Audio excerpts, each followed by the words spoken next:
పొద్దున పాల ప్యాకెట్ కి రాలేదు. ప్యాకెట్ పాలలో మీగడ తేలట్లేదు, అందుకే డైరెక్ట్ బర్రె దగ్గర నుంచి చేయిస్తున్నా. ఓయ్ గోపి,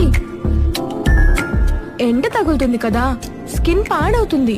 నువ్వు వెళ్ళి అక్కడ కూర్చో, నీ లైన్ నేను కాస్తానులే. ఏం అక్కర్లేదు, నాన్న నేను కాసుకుంటా, నువ్వు కాసుకో.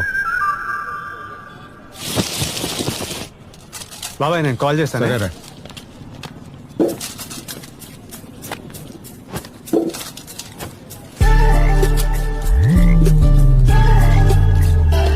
కొంచెం మంచిది, పెద్ద పెద్ద. ఇగో బాబు, ఇగో బాబు నాయుడు, అడుగు నుంచి బాయ్. బాబు నిన్నే ఈ ఆధార్ కార్డులా ప్లేయింగ్ కార్డులా ప్యాకెట్ తెచ్చినట్టు మొత్తం పట్టుకొచ్చు. నిజం చెప్పు, బ్లాక్ లో అమ్మేసుకోవడానికి కదా ఇన్ని ఉల్లిపాయలు పట్టుకెళ్ళి. అసలు ఏం మాట్లాడుతున్నారు సార్ మీరు? మా ఇంట్లో వారానికి ఎన్ని ఉల్లిపాయలు పడతాయో తెలుసా? బ్లాక్ అంట.